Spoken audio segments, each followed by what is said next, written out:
शुक्लाम्बरधरं विष्णुं शशिवर्णं चतुर्भुजं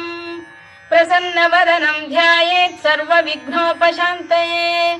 व्यासं वसिष्ठनप्तारं शक्तेः पौत्रमकल्मषम्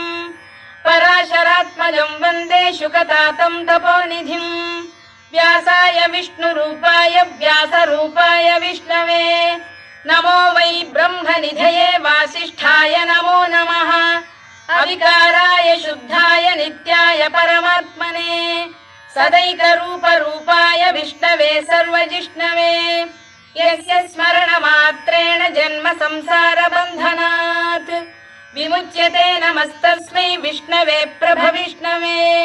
ॐ नमो विष्णवे प्रभविष्णवे। श्रीवैशम्पायन उवाच श्रुत्वा धर्मानशेषेण पावनानि च सर्वशः